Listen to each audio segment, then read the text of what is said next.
Elaine, the two sides have never seemed so far apart. You might think I'm referring to the Israelis and the Palestinians, but I could, of course, be referring to the US and its closest ally in the Middle East, Israel.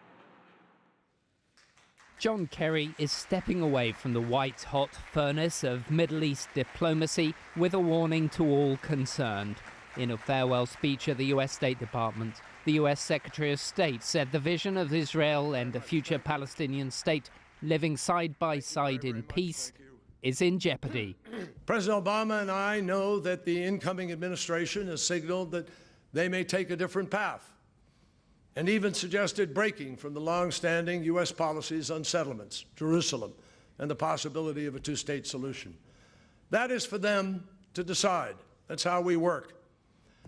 But we cannot, in good conscience, do nothing and say nothing when we see the hope of peace slipping away. Kerry's own efforts to broker a deal were abandoned in 2014, leading to an extended period of tension between the US and Israel. That culminated in last week's decision by the Obama administration to avoid wielding a US veto at the UN Security Council, which voted to condemn continued Israeli settlement construction. Prime Minister Netanyahu says the current administration is unwilling to acknowledge the reality of multiple threats to Israel's security. Secretary Kerry paid lip service to the unremitting campaign of terrorism that has been waged by the Palestinians against the Jewish state for nearly a century.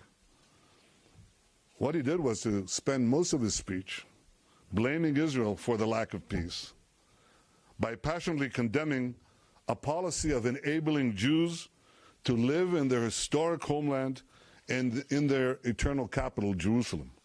President-elect Donald Trump's expressing strong support for Netanyahu, including mutual opposition to the Iran deal, tweeting, "We cannot continue to let Israel be treated with such total disdain and disrespect. They used to have a great friend in the US, but not anymore. The beginning of the end was the horrible Iran deal, and now this, UN. Stay strong, Israel. January the 20th is fast approaching."